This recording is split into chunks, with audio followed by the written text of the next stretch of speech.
They put it right on the door. Just get the gist. You know what that is? And I told him open.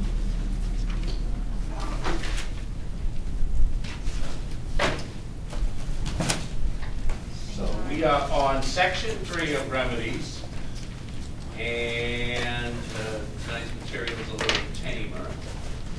But first we're going to start with rule 4, which is the service of process rule. So someday you've passed the bar and you've got your first client that needs a piece of litigation and you have to sue, and you go back to your early kid pro and you get your complaint right, having done all your legal research and your factual investigation, plead all your various legal theories as to the claims that you say you have, and it looks really good. You enter your complaint in court, paying the appropriate entry fee, and then you'll also pay a little more and get a summons from the court for each defendant. And then each defendant obviously has to be served with the summons and the complaint so that they know how much time they have to answer and what it is they're answering to. That's the reason we serve both the summons and the complaint on them after you've completed the summons, telling them what your name is, and that they have, the summons itself will say that they have 20 days exclusive of the date of service to file their response. And oftentimes the question, especially for new lawyers as well how do I serve them? And all of that is found within Rule 4, and all of that really does depend on what type of entity it is, depending on whether they're a corporation or an individual, or an unincorporated association, or a foreign corporation licensed to do business here. The manner in which they're served can be different. And so when you get that summons, you're going to go, hopefully you've already figured out Rule 4. But oftentimes, the way we serve or have summonses served is we either send them to a sheriff or constable or the marshal and ask them to effect service in whatever way is appropriate. Well, you determine what's appropriate.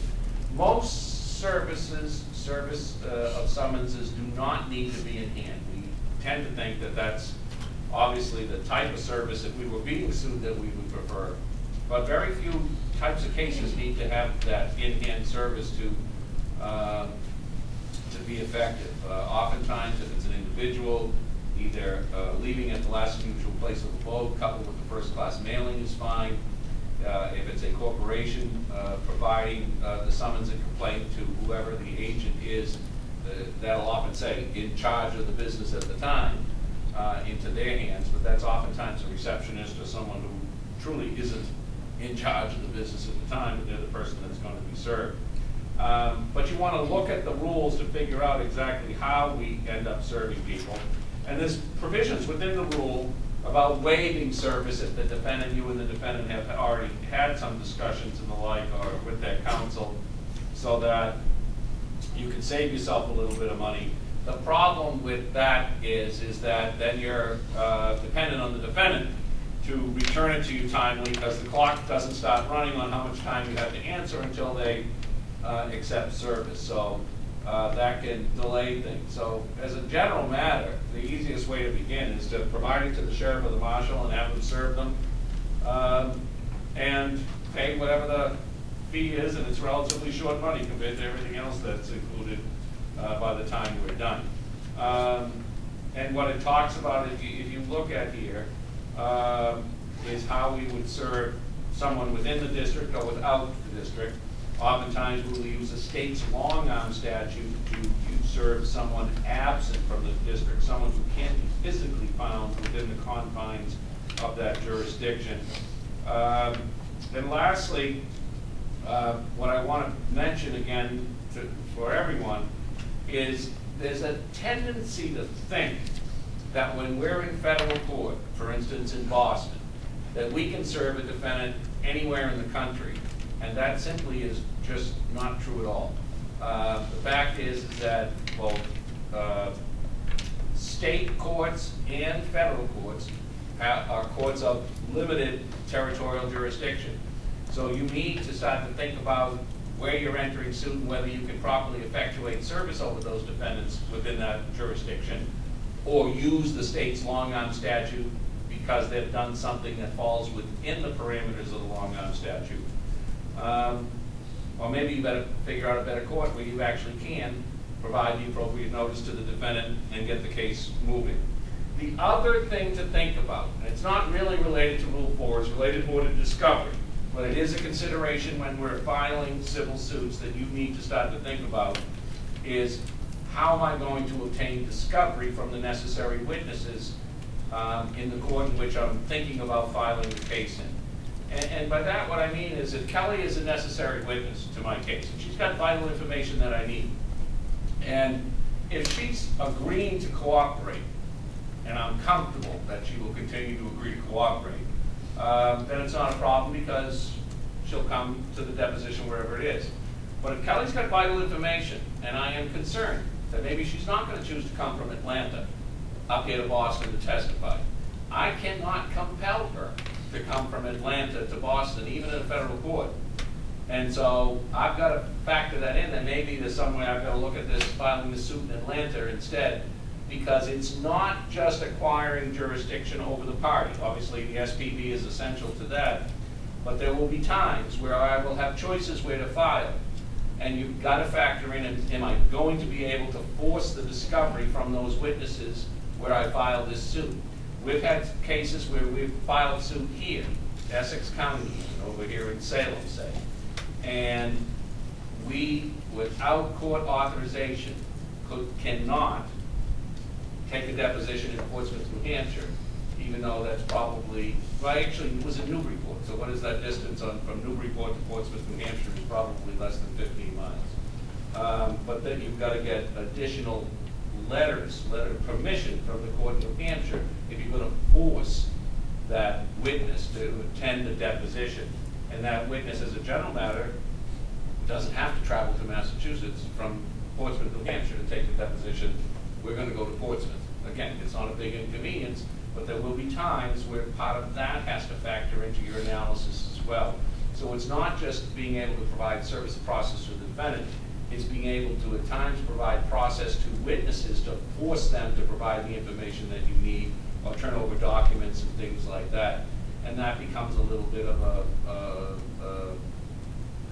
I don't want to minimize it by a game, by calling it a game, but it's another factor that we have to factor in trying to make sure that we can proceed as rapidly from filing the complaint to the trial of the matter as possible without additional burdens or delays in the meanwhile. As I've said to you, I think already, certainly from a plaintiff standpoint, I was taught this a long time ago, your best advantage to resolving this suit is to go from A to Z, and Z being trial, as quickly and directly as possible. And when I taught somebody who's Civ Pro, I said the same thing. A lot of these cases we read are someone else's early mistakes about where they filed suit, trying to go, a little bit beyond what's permissible to try and gain some perceived tactical advantage. Things get slaughtered. The fastest way to resolve a dispute is to get it to trial, and the fastest way to do that is not get creative with your grounds for jurisdiction or arguments about service and the rest. The best way is to take the cleanest route and get it to trial as quickly as possible. And I don't want to be reading about your mistakes about why the court didn't have subject matter jurisdiction or personal jurisdiction of venue. And personal jurisdiction is one of the topics we're going to talk a little bit about tonight as well, because obviously that becomes important in your selection as to where you file the suit. Questions on Rule 4? Yep. You were saying that you could petition the court to have a witness summoned. Would that also be available to any state? Yes, you could do that where the witness was located, wherever. Okay. The phrase that's often used associated with that is the phrase is letters rogatory. where in essence you're asking, you get permission of the home court, say Newburyport, to allow me to seek letters of rogatory in New Hampshire to be able to take that deposition. And all it means is, if she's got essential information, and she's a witness, not a party, and I send her out a notice of deposition, she can tell me to take a hike. I'm not going anywhere. I can send her the money, the witness fee, and the mileage fees, which are pennies.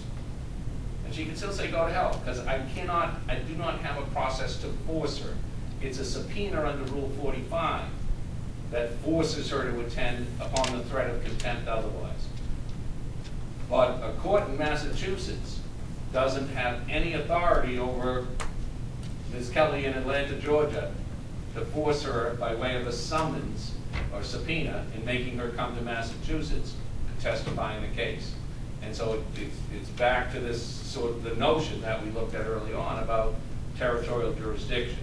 So I need a level of cooperation between the states. There's a way to accomplish it. It's just not as straightforward as you might think, regardless of whether we're in federal or state court. You're kind of talking about Massachusetts a lot here, or like I'm talking about, because I heard like California and I think Rhode Island have huge long arm statutes where they can, you know, like more flexibility. Is that? Well, yes and no, but okay. First of all, let's talk quickly about long arm statutes because they're found within Rule 4, but they're also, and primarily, what they are is a creature of state law. Okay, so each state's long arm statute is different. A long arm statute, to refresh your recollection, and I really do see it sort of the long arm of the law, is the state reaching out from one state to grab him in another state and say, you gotta come here. So it's a long arm statute, provides for the ability to provide notice to absent parties, parties not physically present within the boundaries of our court.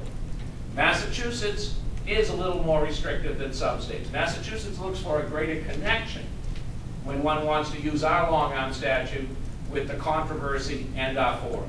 Usually we're looking for that the plaintiff is a resident of Mass, or that the tort or contract was entered into in Mass, or the tort was perpetrated in Massachusetts. Other states, and I think New York might be one of them, I know California is, that their long arm statute is interpreted as we go to the full extent of the Constitution, which what that means is, as long as you got the minimum context, you can use California's long arm statute. And that's great, but the long arm, when we're talking about long arm statutes and that type of notice, we're talking about over defendants, not the witness Kelly, who's a stranger to this case. And the rules of discovery work the same way. It is much easier to get discovery from a party, because you've got jurisdiction over them and they've been served, than a stranger to the litigation. We require parties to do more, to cooperate more fully. She's a stranger. Why should she have to travel a great distance at some personal expense to testify where she has nothing at stake? That's another thing that sometimes factors into this. Okay, so I'm on the bubble as to whether Kelly's a party or just a witness. I'll make her a party. It's easier to get the discovery from her, and if it turns out halfway through that I don't have a strong case, I'll dismiss her. Still better satisfy Rule 11, but that's another thing that then goes into our little equation about maybe I just get my documents from Kelly, do a quick deposition, and dump her. Well, you better hope she's not mad as a hornet and threatening Rule 11 if you really were stretching that beyond permissible bounds, because now you get in trouble. She also wants to get out too, so that sometimes is part of this analysis as well. Okay? Questions on Rule 4?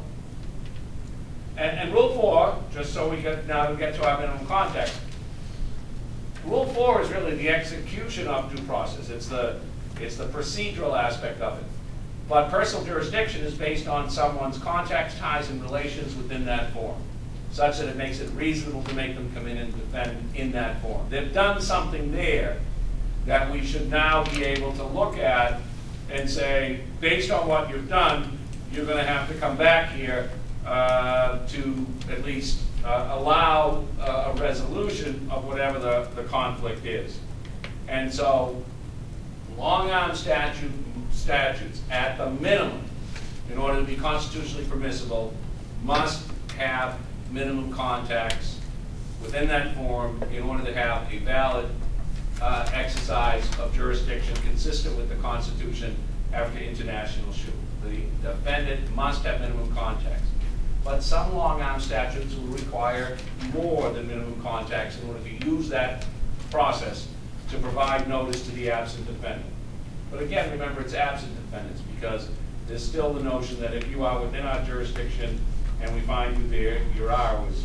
And that's more a individual than a corporation. Burger King says Rudgewitz and McShara. Some of you have read this case before. They're seeking injunctive relief. They're suing the two principals in Florida.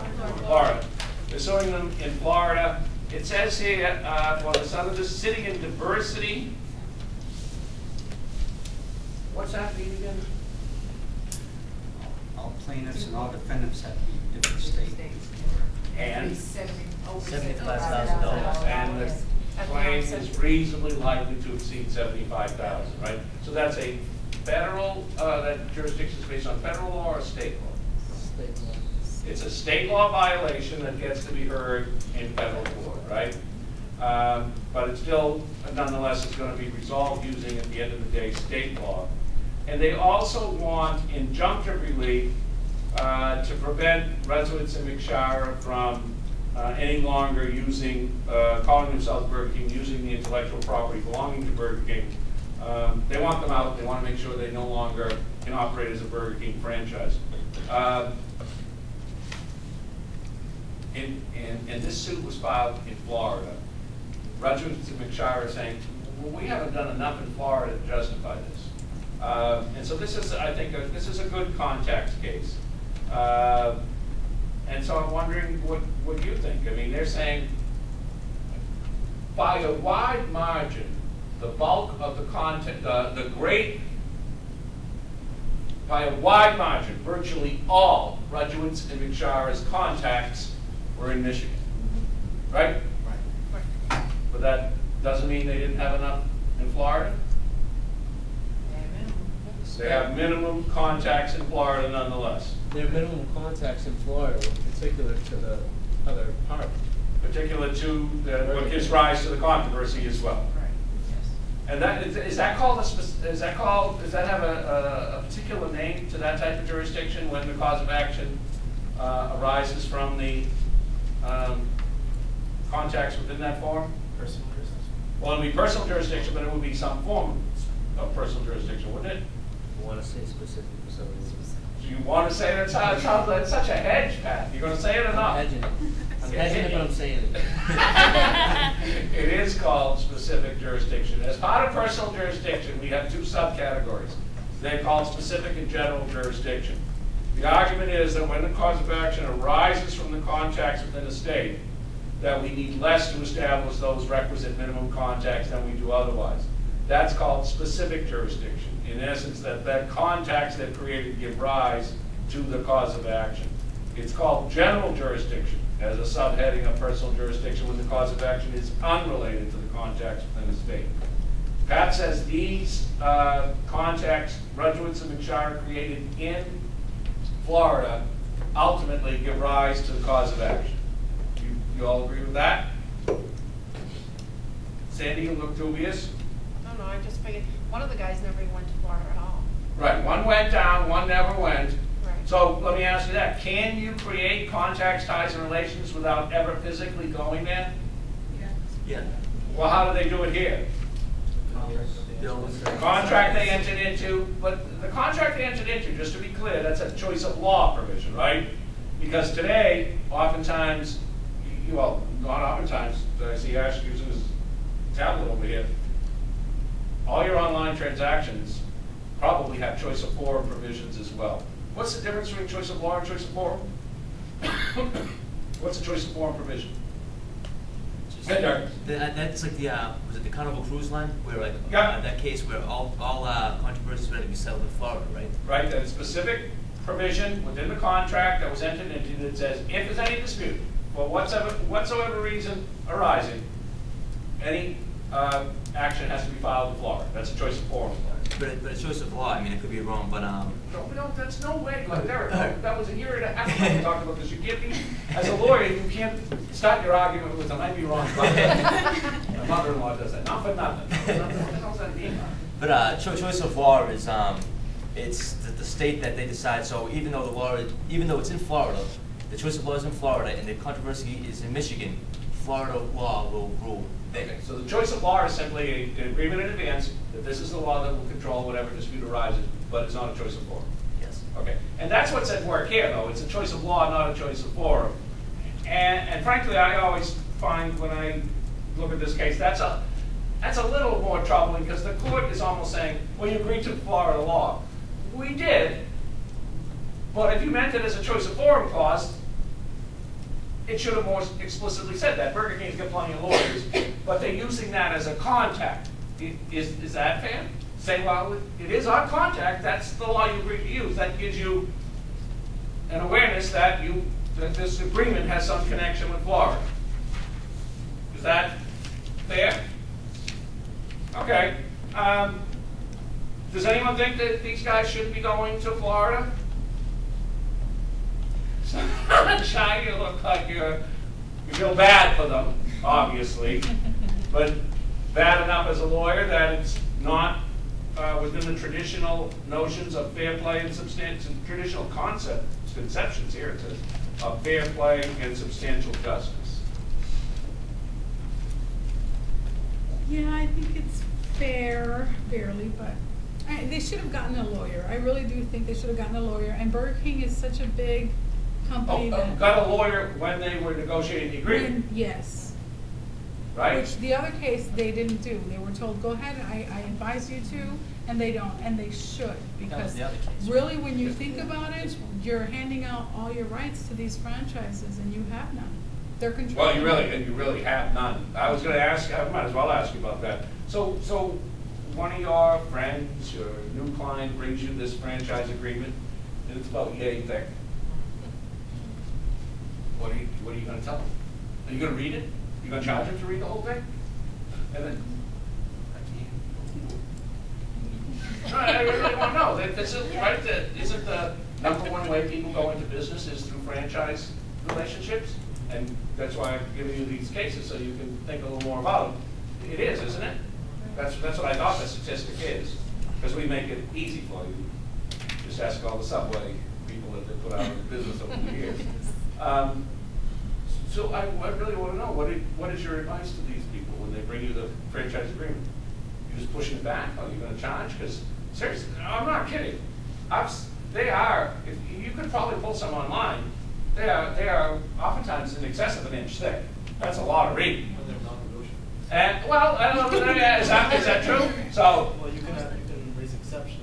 You can- to any contract. you can. Yeah. And they can say, go to hell. Right. So I want to sell Dunkin' Donuts coffee. Here's the franchise agreement.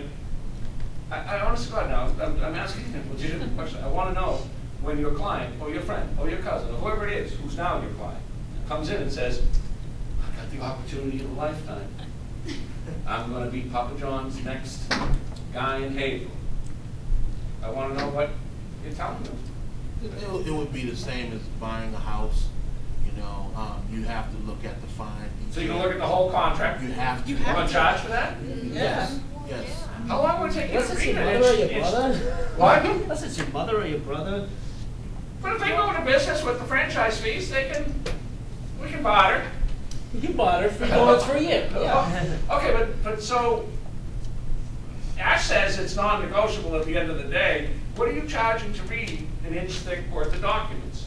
Or is this some type of flat fee, or is this hourly, or, because Ash said, I think Ash's implication is you're ripping them off because at the end of the day, you can't negotiate that. Or is it, well, if I can't, I better watch my own back here and at least explain to you what the enormous powers they have to do virtually whatever they want. Right. And even if they can't do anything, you got to tell them in plain English what they're signing.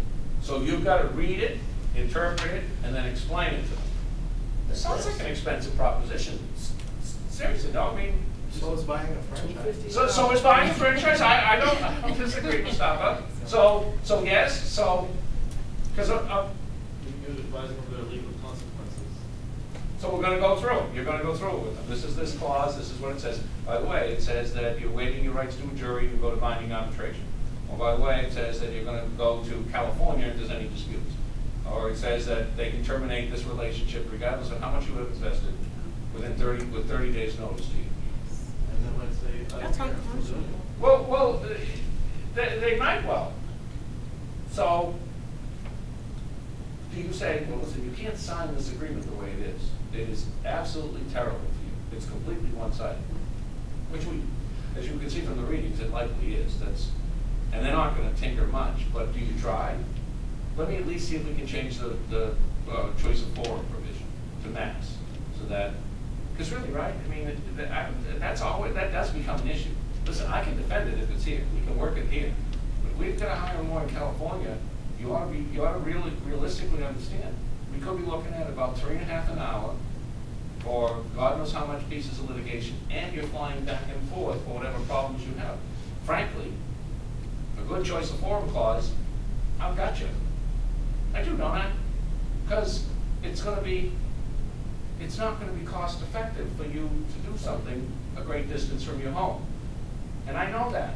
That's why, and I want it close to my home, not yours, because it's easier for me. So, okay, so then you tell them all these parade of horribles. Maybe even write it down, because they're going to forget the conversation, right? Because they're excited about getting the business. Now you talk to them, and then you write them this nasty letter. So you are the lawyer that we see, you're the deal breaker, right? Listen, people who see us as this, right? You're the deal breaker. So you are?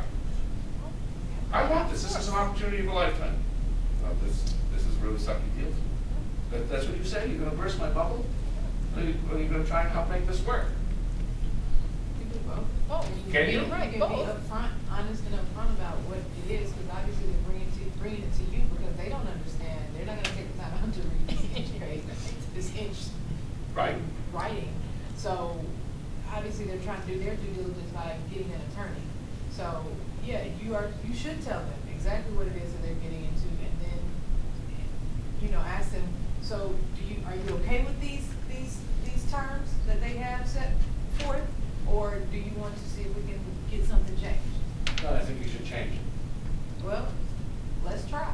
But in the event that we do try, they may pull out and say, no, this is non-negotiable. Go ahead. But some of it would also depend on the nature of who your client is. If that client, for example, has a very long and successful track record with other franchises, he might have more bargaining power with a big corporation like Burger King, maybe. Might be, but Also, if he did, he wouldn't be in your office right now. Right, probably not. And then also the nature of the economy. How desperate is Burger King to open up a franchise in that particular location? How many people do they have knocking on the door for that location? So there's a lot of real world too. Well, but they always seem, don't they? I mean, the better franchises seem to have you over the barrel, right? I don't even know what a Dunkin' Donuts costs now, but the numbers I had seen years ago were close to $1 million a franchise. I mean, outrageous amounts of money for a single location. So you're going to sign my agreement, or I'm going to get whoever's next up to sign the agreement. What about the notion that you guys aren't deal makers, you're deal breakers, as the word, right? You always look at see the bad in people and the bad in the agreement. But it's for the client's benefit. If we're not looking out for them, we're not doing our job. So you don't feel an obligation to try to make it work. We gotta look at worst case scenarios. That's what we do. We're pessimistic people by training. No, is that true? Can be. Well, listen, you want Sally Sunshine, you should go talk to someone else, no? No, I mean, our job is to worry about what's the worst that could happen. So now you're going to tell me what's the worst that could happen when I am as excited about going forward with this, taking every last penny I have and sinking it into it. Your job is cold water on that whole thing. No, That's what they need. That's That's what they need. That's why they're there. that's the reason why. Because you're putting every penny into it. Yeah. And someone's gotta be able to explain to me, by the way, did you look at the federal statutes at all and compare your franchise agreement to it? Because there's some federal franchise law as well. So you did all that? That sounds like a pretty expensive package. Patrick, what's that? You're waving the hand, what's that mean? Charge them out. So, how many hours do we think we're looking at here? I don't know. I did read it pretty carefully. Well, it's your first time through this too. I would imagine that there's a ramping up to speed on your time here, right? Because you probably don't even know what federal or state statutes specifically might be in play here. So you're gonna do all that, right? Pay for all that too? No. No? But you probably shouldn't charge for your rookie stuff, right? Can't charge for all of it. Patrick, what's that look Charge them for some of it. Well, how much of it? Because this sounds like very expensive. No? I mean, we do. So what flights to and from California? Where are you going? Well, and that's true. Listen, and by the way, let's be clear. Regardless of how much you charge for it, if there are essential provisions that you don't explain to me or talk to me about, and I get screwed later on, I'm suing you. I am, right? You should have. Listen, if there's a choice of forum clause in there and you don't tell them, I hate to say as an absolute, but I think I do think absolute. That's malpractice. That should have been at the minimum something they were aware of, that they can't go to their local court and resolve and potentially resolve the dispute. Rachel, you just have to say something? Nope. Okay. Well, let's finish off with Burger King, because we got a couple other things to do with this as well. So no one feels that these guys, that the franchise is taking advantage of Rutschewitz and McShara by making them go to Florida to defend the suit. You do? Yeah. I mean, they never negotiated any of the terms of the contracts in Miami. They never had any employees there. And like, with the dissent, you mentioned that, you know, they never cooked their food and No. they expected it to be in the strict of commerce, you know, sent to Florida. So, I think they kind of got screwed in this one. I feel bad for them, but they should have anticipated that possibility that. There were two places that they should have been aware of, Right. Michigan and Florida. Because they did buy a lot of, they bought some of, they bought, I think, all their equipment from Florida. Right. You know, though, in part, though, that I did feel a little bad about too, is they were trying to deal with the local office, but they said, no, you gotta deal with Florida. So that was a choice you made, not me. Right. But I guess we could flip that and say, but they made the choice to continue to be involved in Florida at some point when they might not have wanted it. I mean, we're not just talking about inexperienced guys. These are experienced businessmen. One of them is a senior partner in an accounting firm. So they fully proceeded with the whatever it took to get the franchise. But also Burger King, this is a second attempt to reopen the store. And they knew the possibilities that wouldn't work were high. So that's why I feel bad for the defendants. Even though one's an accountant and the other was managing the store, Burger King knew better that, you know, most likely this was not going to work because it didn't work before. And I'm sure that in the glossy sales brochure and everything else, they weren't saying, you know, most, I don't know what the percentages are these days, but you know, 70% of all franchisees fail, whatever the number is. And I don't know what it is, but my guess is those types of disclosures probably weren't there. Is that part of your job too, then, though? So I've given you the contract. You've looked up your federal statutes. You've looked up state statutes. Is it part of your job to provide them some information about the business of the business? You know, 60% of all franchise relationships end in litigation, if that's the number. Do you have to research this too? Yeah. You do. So now you're giving out business advice too? Not necessarily business advice, but they should be aware. I Give them see, some yeah. homework to do something. You say, yeah, what? You're giving out business advice too. You know, they cheat you on the cops too. Right, they overcharge you. Well, I imagine, right? If you've got a supplier you've got to buy all your equipment from, Yes. you pay them a lot more than if I ran down to Costco or BJ's to pick up those cups and forks and all the rest of it, right? So you tell them that too? You stay within your lane, though. You don't go too far afield, but you're a counselor, you should give a good advice. You should be. So wait a minute, so I know, but does that include business advice? If you're not, if let's say you're you're a lawyer that does everything. And a guy What's that mean? Like you do divorce and Oh, you do general DUIs practitioners. and general Okay, practitioners. yeah. You should advise every client who walks in that door and say, I don't specialize in this particular area, so I'm gonna be limited in what I can tell you. But if you're a business You're lawyer. gonna start your pitch with that? Because I think I'm gonna want another name from you. If you there. don't want to get sued for malpractice, you better manage your customer, your client's expectations. I agree with managing expectations, but at the same time, I'm trying to put my hand in your pocket to say, you know, listen, I'm not very good at this, but I'm gonna give you 110% effort.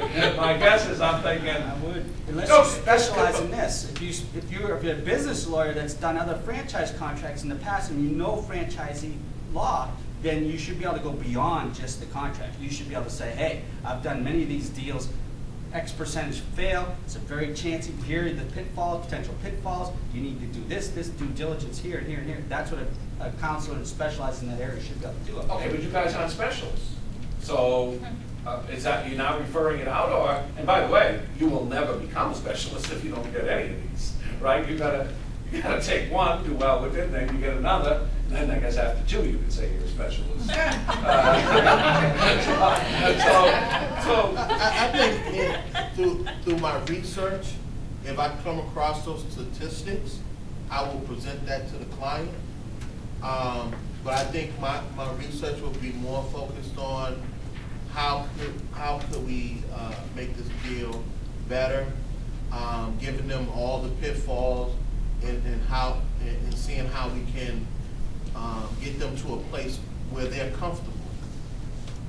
Try to make the deal work, but be realistic about the Be issue. realistic about it.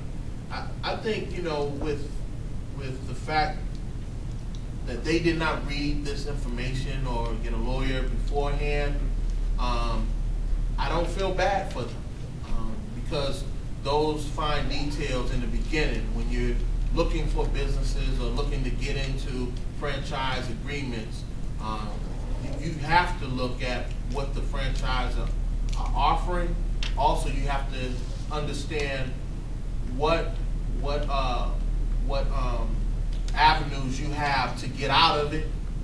And this is one of those situations where you would have found out, well, you have to do litigation, or it has to be litigated in Florida.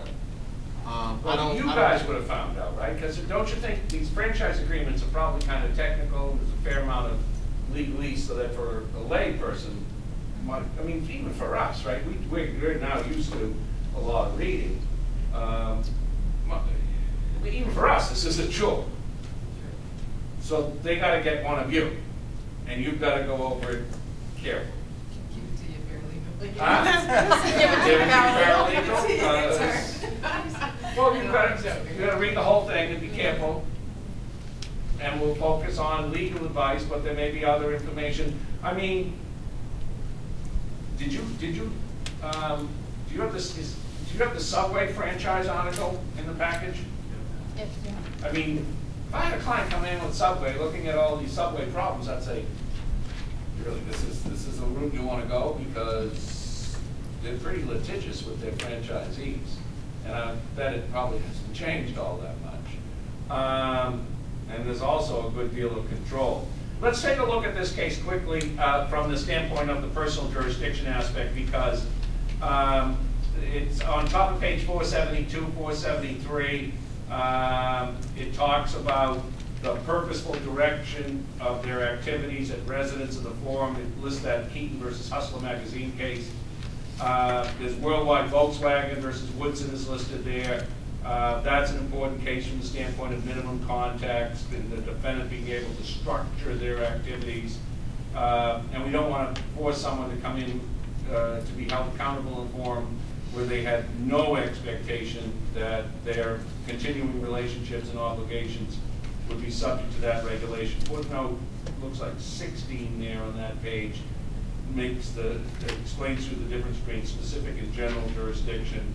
And then on the next two pages, 474 and 5, it sort of gives you a highlight of some of the principles from the minimum context case, where Lynn talks about the McGee case, minimum contacts from International Shoe.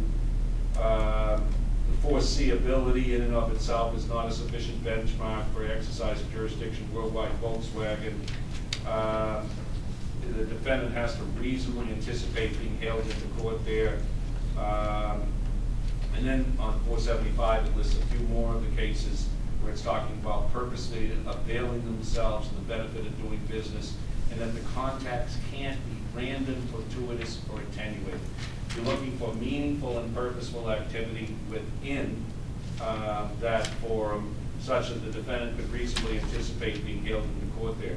And if that exists, then you have personal jurisdiction, and you have the ability to bring the defendant within that forum. And the court goes on to talk about here that these defendants did reach out beyond Michigan and negotiate the contract with the Florida corporation for a long-term relationship and a long-term contract.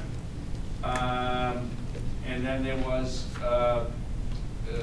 some goods purchased. There was some traveling to Florida for education. At the end of the day, the court says that's enough here, with the choice of law provision being an additional contact, that they can be sued in Florida. Rogers McShara had filed a counterclaim in Florida, and I imagine, at least its part, it's probably based on the failure to properly disclose, and, you know, the puffing at the minimum that they did in trying to sell the franchise with a probably likely false estimates of profits and the like. Could Rogers McShara have filed that suit in Michigan? Would Burger King be subject to the court's exercise of personal jurisdiction in Michigan?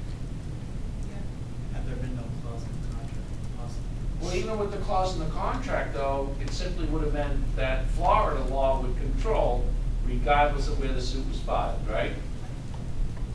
So all my preaching about trying to talk and settle, Rogers McShara should have really run into court first in Michigan, right? Better to be a plaintiff than a defendant. And then Burger King has the minimum contacts, so Burger King then has to come in and defend, file their suit potentially as a counterclaim. We got a home court suit. Florida law. Florida law, but it's our home in Michigan.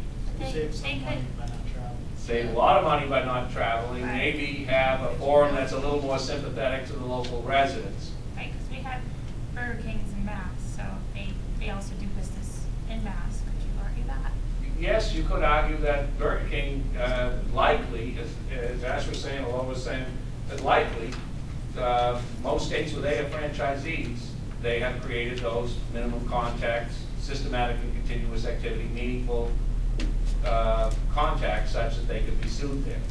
And again, this factors into our analysis sometimes, and you know, I try to encourage you to settle and to be reasonable.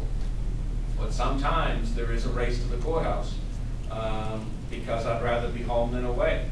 And if it looks like it's going to break down, that sometimes is a difficult decision, saying, sometimes it's a very easy decision. They say, listen, we need to restructure this contract, go to hell. We're not going to restructure anything. We've got a deal, it's good for 20 years. You better comply, or we're going to sue your ass off. Okay, so now I know that's one option, what are my others? And so sometimes you really will choose to have to litigate. And if we're going to have to litigate, we prefer to do it in our home forum than away. I think it's an interesting case. I like the dissent as well, because I think this is a very close call on contacts. And that's why I think it makes for a good discussion, but I think legitimately the court could look, it could be legitimately decided either way. It certainly isn't one I would say that these folks had no expectation that they potentially were subject to Florida jurisdiction, although we still might have taken them by surprise when it was actually filed. Let's talk about Anthony's Pier 4 case, because this is one of my favorite cases that we've discussed as well.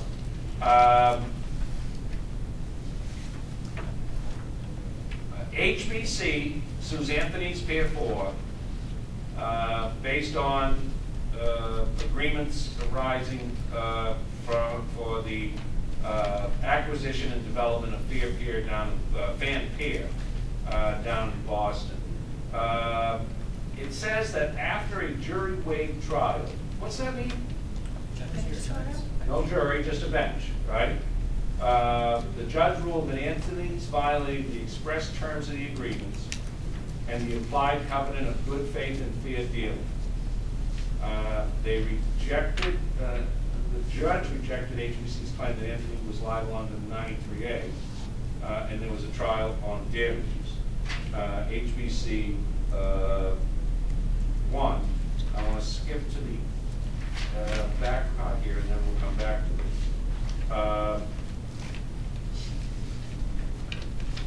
Ultimately,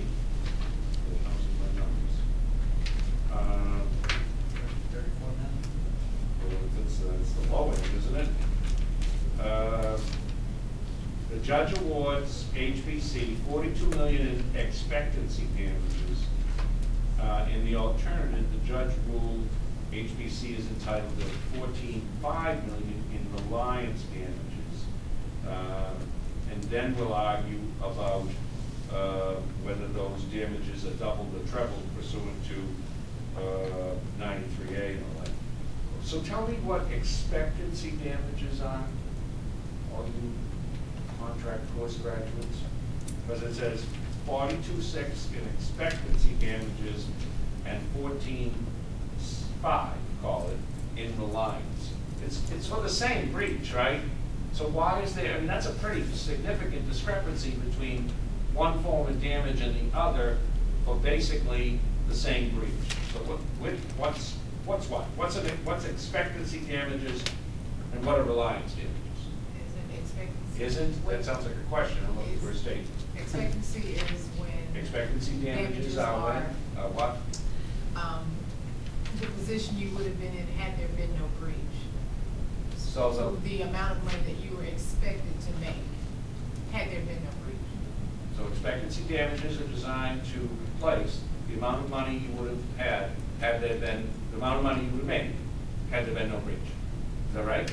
So if the contract was performed. If the contract had been fully performed with no breach, this is what the benefit of the bargain would have been. This is what the plaintiff would have expected to receive. Those are expectancy damages. Okay. What are reliance damages? Reliance damages are. Reading. No. I'm thinking, I'm doing like you. I look up, I don't look at the computer. Right, so reliance damages are those damages that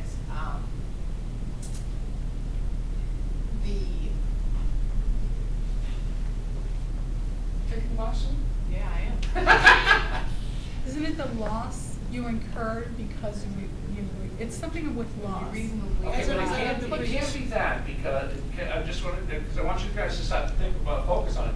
Either way, I've got a loss. So I don't think we can say it's the loss, because that doesn't help define it well enough, right? Either way, it's the loss. So what's reliance damages? The damages you incurred performing your part of the contract in the last on.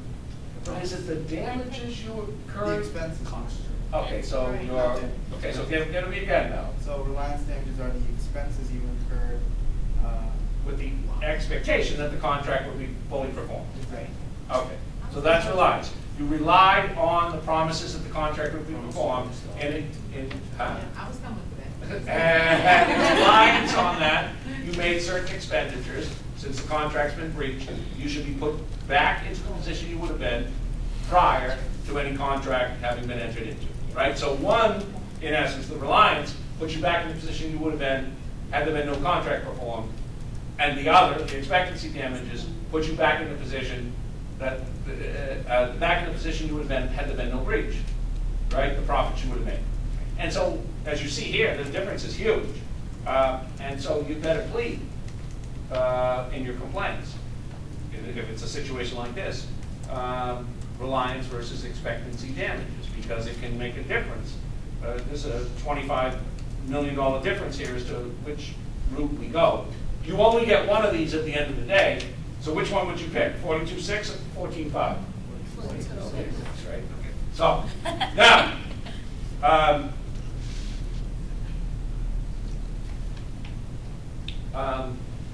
so you guys represented Jimmy in this.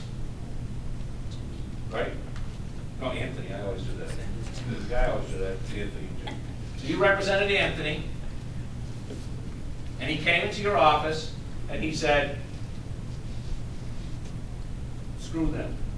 I want out of this deal. And as we just had our conversation, you are the deal breakers. And so you took the pile of money that he had put on your desk, opened it in, and said, student loans paid this month.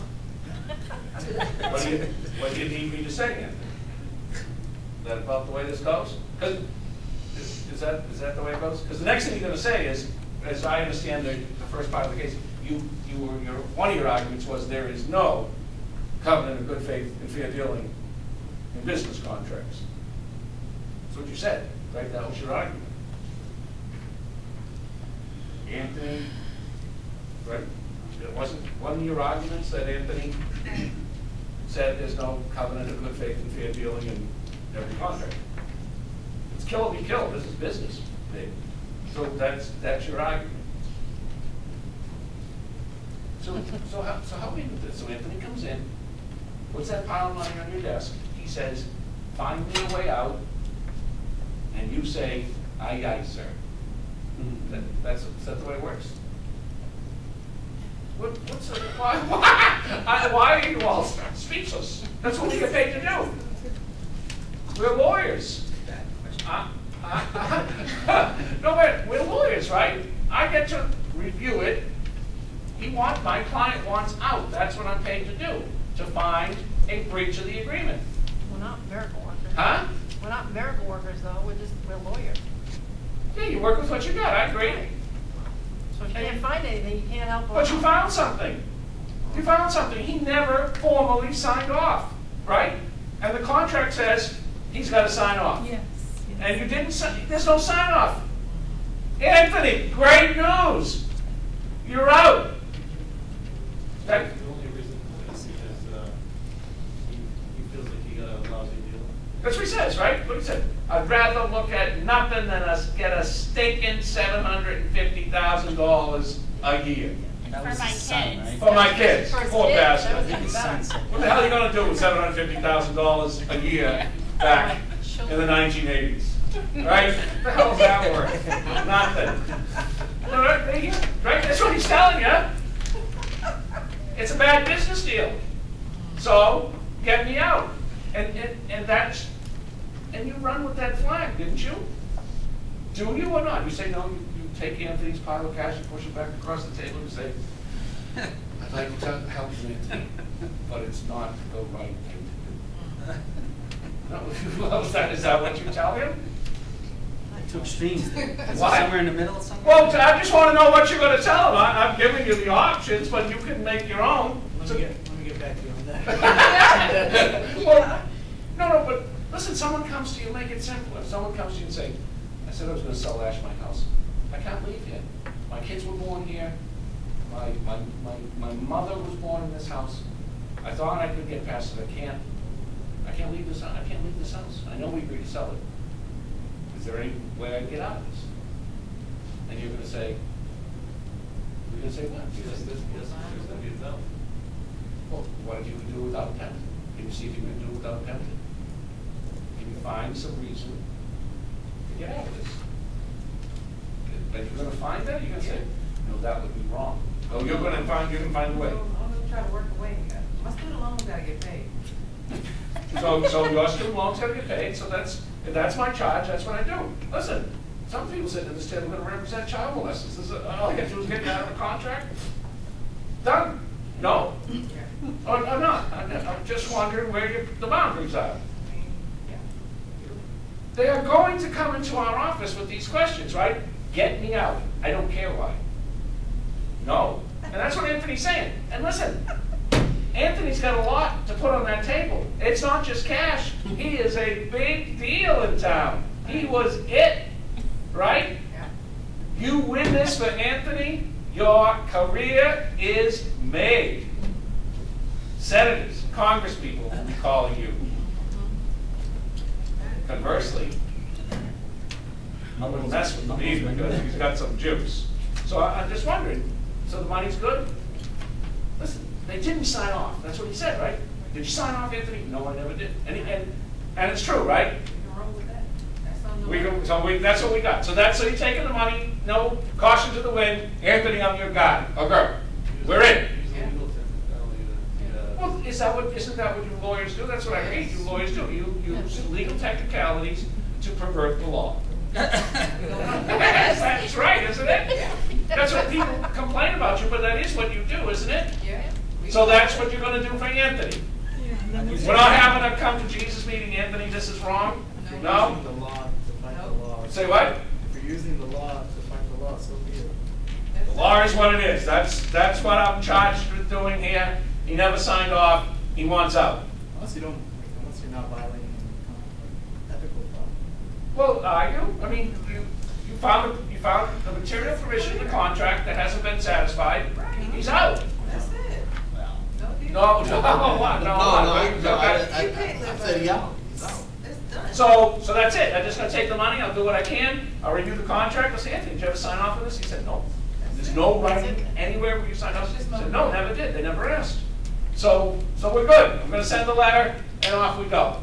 So no one's telling Anthony, this would really be wrong, right? You're just a greedy pig. No, right? He's a greedy pig. I might tell him what he is, Bill. Oh, okay, so you'll represent the greedy pig, but you'll represent the greedy pig, but we're not having a discussion that this is just out of pure greed, and that's a really bad thing. You just told me that would take me from one stratosphere to the next stratosphere if I win this game. Don't you think it will? This is not just for Anthony's game. You are in. In. So personal glory is now what it's about. I can represent my client. Press and conference and everything. Well, this is big money, right? We're not playing the small claims court now. We're playing in the bigs. And if I can win, I'm in. You're in. And all I got to do is represent this greedy pig. Using Kelly's words, at the end of the day, you gotta feed the family. Okay, so I'm feeding the family, and we're not gonna have any conversation with Anthony about this could be the wrong thing to do, not a great idea, really. You can, I would. Oh, you would? I would. So you're gonna take his money, find the breach and say, but you know, Anthony, I got it. God won't love him for this. Yeah. That's what You're you're not gonna gonna, do. you're not gonna I insult will- tonight. I will- What did you say? Attention is key, baby. She said, but God forgive.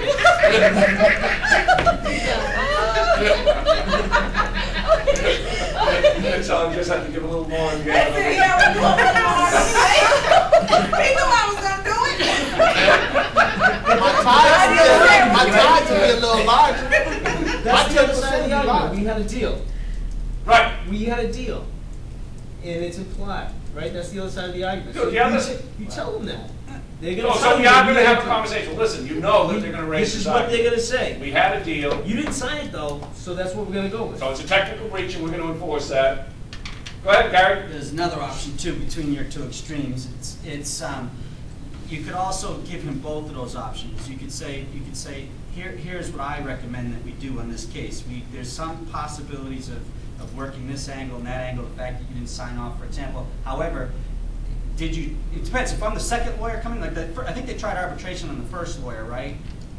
So in your hypothetical, that's the first thing I'm going to propose. I'm going to say, hey, listen, let's try to sit down and renegotiate with the other side. That's the first thing I would offer in this situation. If I was the first lawyer going. Okay, and I'm representing HBC and I'm gonna tell you go to hell. We got a deal. Okay, you know, if the other side tells me to go to hell and that deal is done, then we, you know, Mr. Client, I'm gonna manage your expectations by saying, here, I'll take the case, love to take the case. However, you know, we're gonna try on this strategy and maybe this strategy will help us as well.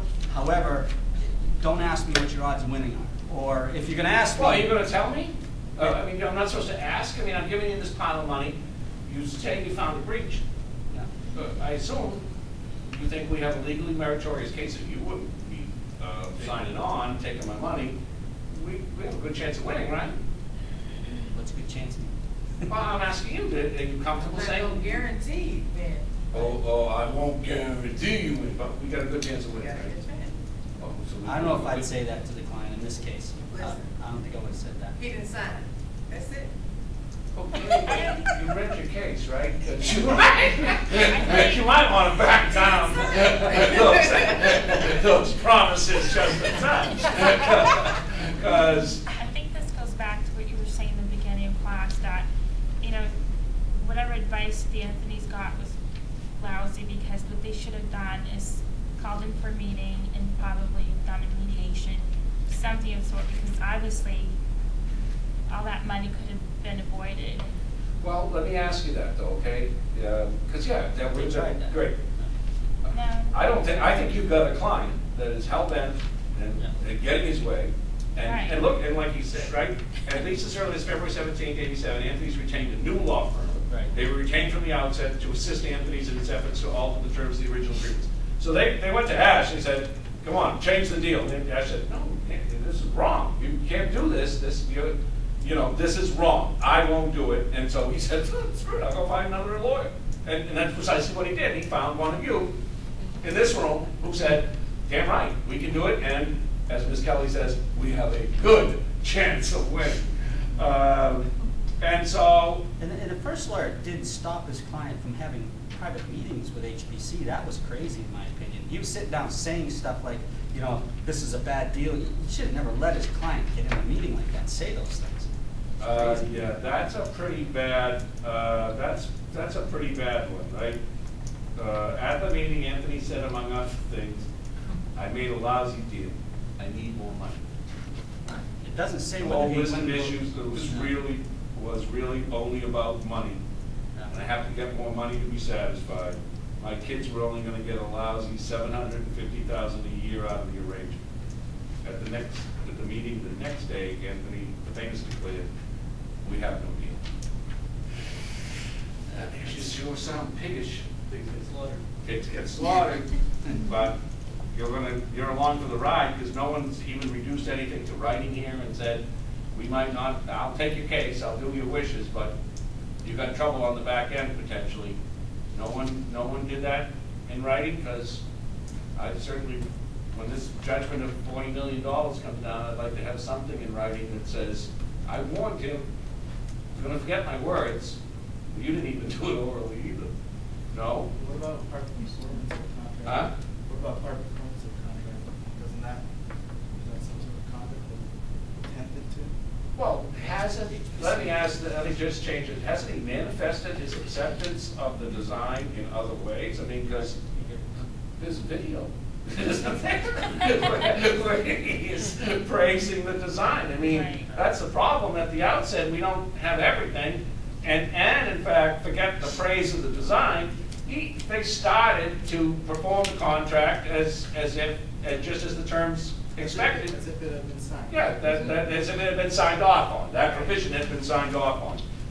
Let me ask you about the next thing. There's a couple other questions here I want to ask you about, because I really would like this case.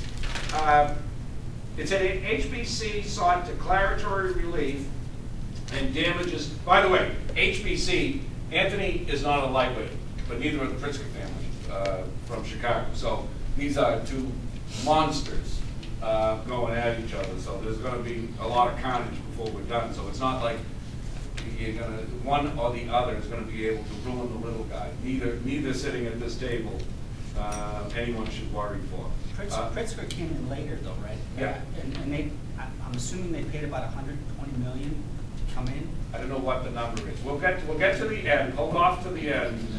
It says HBC sought declaratory relief. What's that? What's declaratory relief? It is an equitable remedy. What is it? When can it be used? Summary judgment. No. To like place out the rights of the parties? To determine what the rights and obligations of the parties are to a real or threatened controversy, one can file a claim for declaratory relief, and that's what they're suing for here. They're also suing for breach of covenant of good faith and fair dealing. They're seeking restitution, specific performance. What's that? Where it would compel the party against the contract to perform. It's an order requiring the party to perform the contract as originally agreed. 93A damages, which are for fraudulent and deceptive trade practices. And then the trial is a bifurcated one. What's that mean? Yes, two phases. Two phases, right? We do liability first, then we do damages. Good. Now, I want you to direct your attention to, it looks like footnote 50. On the same day the suit was filed, then Anthony filed suit. They filed suit, I think, virtually on the same day. It says on the same day the suit was filed, if the Anthony's conveyed record title in fan peer to the Fan Yards Nominee Trust, Athanas is 4 sons of the trustees of Fan Yard Nominee Trust. Why do you do that? Just trying to protect you. Trying to protect it. So did you do that too? Oh, you did that too? Because that sounds a little sleazy. Or not. No, listen, in for a penny, in for a pound. No. If I'm going to defend him, if I'm going to move forward, then my job now is to leave no stone unturned in my defense of my client. Yeah, I'm going to move him to a trust, create another barrier for them to be able to seize the property. So you did that too? You would do that? So doctor, I mean, is that any different than a doctor coming to you and saying, I would like to be a medical corporation because I don't want to suffer personal liability for various acts. And I want to keep my house and my personal assets separate from those of the people that might come suing me. But it's different if he's doing that at the time he's being sued for malpractice. I mean, the court will look at his... The timing. The timing. So the timing here is bad. smells bad again. Yes. So you're really looking sleazier and sleazier every day, Right. Kelly Dillon. Right, You like- think that's humorous, do you? It's pain or student. Well, this does appear. I mean, the court sticks it in a footnote. It does appear that it colors their thinking that, oh, these new lawyers are just the dregs. And then your argument is, you got a couple different arguments going on here. And they tried mediation, as we said, and then the court, then they wanted to use that against the court because the court tried to help them resolve the dispute and said, oh, the judge was then against us because of that. And I want to talk about the findings of fact and conclusions of law. And then we'll get, I guess, what are these findings of fact and conclusions of law that are referenced on page 464, 465? Because I think Anthony is saying, well, that whole process was a little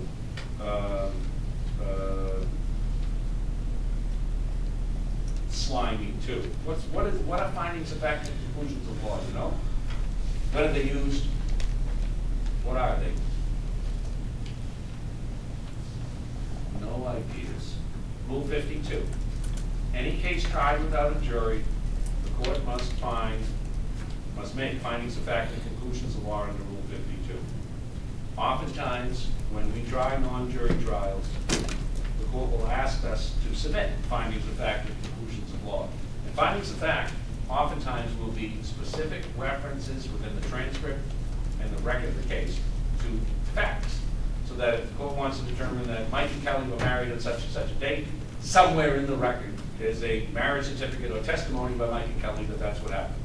And so it will say, transcript, page 89. So whatever it is, findings of fact support the findings that the court is making as to what the facts are.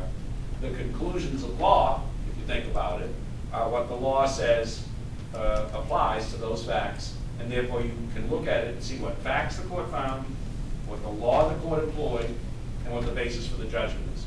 And so good lawyers submit proposed findings of fact and conclusions of law under Rule 52. Oftentimes the court may require it from you. Whether they require it or not, I want to make the judge's job, ruling in my favor, as easy as possible. And by filing proposed findings of fact and conclusions of law, that's what we do. Conclusions of law are really, in essence, the applicable law based on the case that you've got. Just like jury instructions in a jury trial, it's the law that applies to what the facts are. So it's like submitting a memorandum?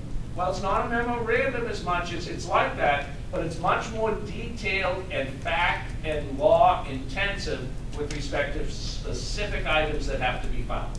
And it's oftentimes a lot more time consuming because I've got to read all the transcripts, I've got to look at all the evidence, and I've got to find where these specific facts are, and then make reference to it in the findings of fact and conclusions of law. And so it's pretty detailed. frankly, it's very similar, you haven't seen that yet. The process in mass on summary judgment motions in the Superior Court are sort of a relatively intensive process as well now, where the parties will file combined statements of fact and law, which means you've got to go through all the discovery and make specific references to what the facts you say are important in both the party who wants summary judgment as well as my opposition to summary judgment as to what facts are, can be found in the record that show that there are material facts in dispute. So it's a time-intensive process, but what it does is it enables the judge, hopefully, relatively easily defined for you. And what he's mad about here is the judge virtually accepted the proposed findings by the plaintiff while rejecting most of his. And the court goes through that a little bit is, you know, listen, at some point, if you're going to rule for one as opposed to the other, the likelihood is that you may well be accepting one party's version of the events more than the other. And Anthony did himself no favors here with some of the evidence and some of his statements, as you guys already pointed out. Anthony says that in Massachusetts, in contracts between sophisticated business people, and both of these are, there's no covenant of good faith and fair dealing. Is that the law in Mass? UCC in Mass too, right? Mostly. Right, but at the time, at the time, he's saying, I mean, could you make that argument in good faith? With a straight face? No, we can screw each other, that's okay? Because that's in essence what he's saying, isn't it? We don't have to deal with each other as business people in good faith, or deal fairly. It's kill or be killed. Either be, what's the court say about that argument that you made on behalf of Anthony? Well, if they were competitors without a contract between them, that's one thing. But these guys are not, these are supposed to be partners with a contract between them. That's different in business, right? So, you know, when your statement would be fine if it was two competitors going after each other, you know, kill or be killed. But at some point, true, but at some point, even two competitors can enter into a contract, as they may have well here been competitors at one point. But when we do enter into that contract, there is a covenant of good faith and fair dealing, even among business people, to those that enter into contracts with each other, right? And that's what the court says. And he also tries to argue that this shouldn't be 93A, because a 93A violation, in fact, while this may be trade or commerce, that again, business people should have an understanding that that conduct that's practiced on a commercial innocent, a consumer, for instance, when practiced in the business context, because business people recognize the competition and that oftentimes we're out to get the better of the bargain from the other, that practices won't violate 93A, that it takes a higher level of fraud in order to be found to violate the Rule 93A, unfair business and trade practices, when it's two business people. Is he right about that? I thought I can't remember 93A if the two merchants, but I thought UCC covered two merchants, whereas 93A was consumer merchant. No, 93A covers more than just consumers. Certainly it covers consumers, but it also covers business practices as well.